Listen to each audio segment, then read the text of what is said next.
Assalamualaikum warahmatullahi wabarakatuh. Perkenalkan, kami dari kelompok 4 yang beranggotakan saya sendiri, Alisa Tri Andriani, Akhiranim 273, Eka Norberta, Akhiranim 263, Arif Budi Pradana, Akhiranim 260, Ana Ismawati, Akhiranim 282, dan Filzah Gaisani, Akhiranim 287. Kami di sini akan mempresentasikan hasil diskusi kelompok kami. Landasan teoritis dan prinsip penggunaan media pembelajaran. A. Penggunaan media pembelajaran dalam pembelajaran. Penggunaan media atau alat-alat modern di dalam perkuliahan atau sekolah bukan bermaksud mengganti cara mengajar yang baik, melainkan untuk melengkapi dan membantu para dosen atau guru dalam menyampaikan materi atau informasi. Dengan menggunakan media, diharapkan terjadi interaksi antara dosen dengan mahasiswa, ataupun guru dengan muridnya, sehingga dapat mencapai hasil belajar yang sesuai dengan tujuan. Sebenarnya tidak ada ketentuan kapan suatu media harus digunakan, tetapi sangat disarankan bagi para dosen atau guru untuk memilih dan menggunakan media dengan tepat. Jadi di sini yang dimaksudkan dari penjelasan ini yaitu media atau alat-alat pembelajaran digunakan bukan untuk menggantikan guru atau dosen dalam mengajar, tetapi digunakan untuk membantu melengkapi cara penyampaian mengajar yang baik. Diskusi antara guru dan murid ini tetap saja diharapkan terjadi secara maksimal, sehingga tujuan pembelajaran bisa tercapai. Secara umum, tujuan penggunaan media pembelajaran adalah membantu guru dalam menyampaikan pesan-pesan atau materi pelajaran kepada siswanya, agar pesan lebih mudah dimengerti, lebih menarik, dan lebih menyenangkan kepada siswa. Sedangkan secara khusus, media pembelajaran digunakan dengan tujuan yang pertama, memberikan pengalaman belajar yang berbeda dan bervariasi sehingga merangsang minat siswa untuk belajar. Yang kedua, menumbuhkan sikap dan keterampilan tertentu dalam bidang teknologi. Yang ketiga, menciptakan situasi belajar yang tidak mudah dilupakan oleh siswa. Yang keempat, untuk mewujudkan situasi belajar yang efektif. Dan yang kelima adalah untuk memberikan motivasi belajar kepada siswa. Seperti yang sudah dijelaskan sebelumnya, tujuan pembelajaran adalah untuk membantu para guru, bukan menggantikan guru dalam menyampaikan materi. Landasan penggunaan media pembelajaran. Sebagai bagian penting dalam proses pembelajaran, media pembelajaran memegang peranan yang dominan dalam proses penyampaian pesan materi pembelajaran dari guru kepada siswa. Terdapat beberapa landasan teoritis yang mendasari penggunaan media dalam proses pembelajaran, yaitu 1. Landasan fisiologis, 2. Landasan psikologis, 3. Landasan teknologis, dan 4. Landasan empiris. 1. Landasan fisiologis. Daryanto memaparkan landasan fisiologis penggunaan media pembelajaran, yaitu bahwa dengan digunakannya berbagai jenis media hasil teknologi baru di dalam kelas yang berakibat proses pembelajaran yang kurang manusiawi. 2. Landasan psikologis. Dalam pemilihan media, di samping memperhatikan kompleksitas dan keunikan proses pembelajaran, memahami makna proses secara faktor-faktor yang berpengaruh terhadap penjelasan persepsi hendaknya diupayakan secara optimal agar proses pembelajaran dapat berlangsung secara efektif. 3. Landasan teknologis. Daryanto memaparkan landasan teknologis dalam penggunaan media pembelajaran, di mana teknologi pembelajaran adalah teori dan praktek perancangan, pengembangan, penerapan, pengolahan, dan penilaian, proses, dan sumber belajar.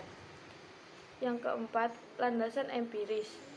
Daryanto memaparkan landasan empiris dalam penggunaan media pembelajaran, di mana temuan-temuan penelitian menunjukkan bahwa terdapat interaksi antar penggunaan media pembelajaran dan karakteristik belajar siswa dalam menentukan hasil belajar siswa. Prinsip-prinsip penggunaan media pembelajaran. Prinsip pokok yang harus diperhatikan dalam penggunaan media pada setiap kegiatan belajar mengajar adalah bahwa media digunakan dan diarahkan untuk mempermudah siswa belajar dalam upaya memahami materi pembelajaran. Penggunaan media harus mempertimbangkan kecocokan ciri media dengan karakteristik materi pelajaran yang disajikan. Penggunaan media harus disesuaikan dengan bentuk kegiatan belajar yang akan dilaksanakan seperti belajar secara klasikal, belajar dalam kelompok kecil, belajar secara individual, atau belajar mandiri. Ada beberapa prinsip yang perlu diperhatikan dalam pemilihan media pembelajaran dengan harapan dapat mempercepat dan mempermudah pencapaian tujuan pembelajaran, yaitu 1. Harus adanya kejelasan tentang maksud dan tujuan pemilihan media pembelajaran. 2. Karakteristik media pembelajaran. 3. Alternatif pilihan, yaitu adanya sejumlah media yang dapat dibandingkan atau dikompetisikan. 4. Harus adanya kejelasan tentang maksud dan tujuan pemilihan media pembelajaran. Karakteristik media pembelajaran. Alternatif pilihan, yaitu adanya sejumlah media yang dapat dibandingkan atau dikompetisikan. 1. Tidak ada suatu media yang terbaik untuk mencapai semua tujuan pembelajaran. 2. Penggunaan media harus didasarkan pada tujuan pembelajaran yang hendak dicapai. Dengan demikian, pemanfaatan media harus menjadi bagian integral dari penyajian pelajaran. Yang ketiga, penggunaan media harus mempertimbangkan kecocokan ciri media dengan karakteristik materi pelajaran yang disajikan. 4.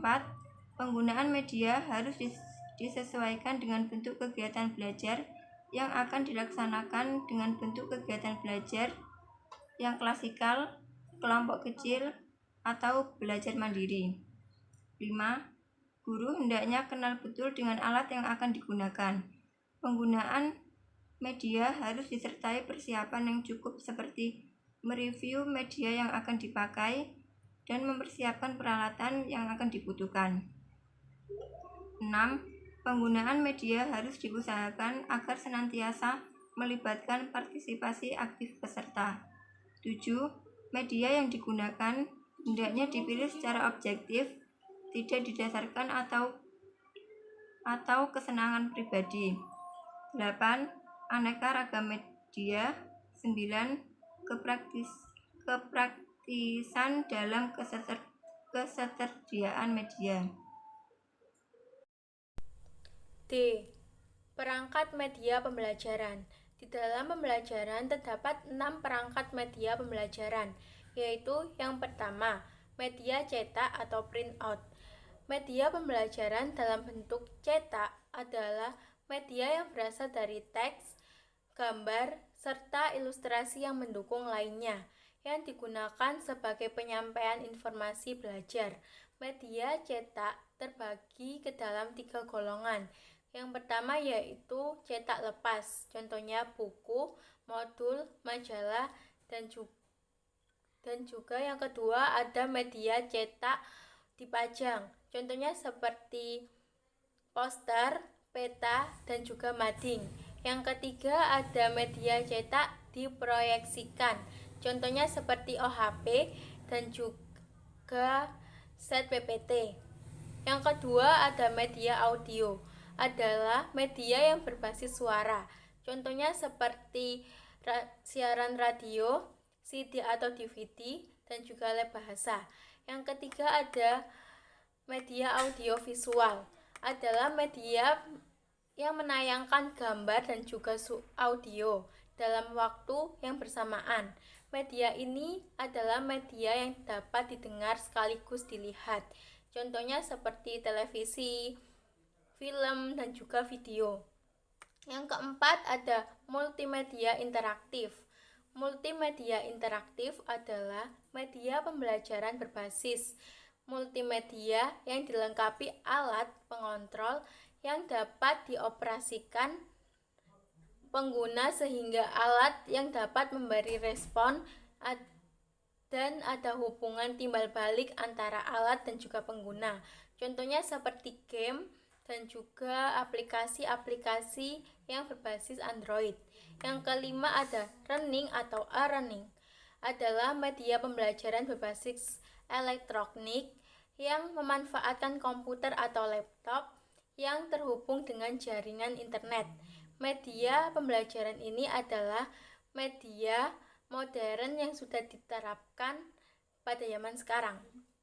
Contohnya seperti website Ruang Guru, Genius, dan juga Google Classroom. Yang keenam ada media realia. Media pembelajaran realia adalah alat yang terdapat dalam kehidupan nyata. Contohnya seperti tumbuhan, bebatuan, pepohonan, dan juga mata uang. Cukup sekian hasil diskusi kelompok kami. Bila ada salah kata, mohon maaf sebesar-besarnya.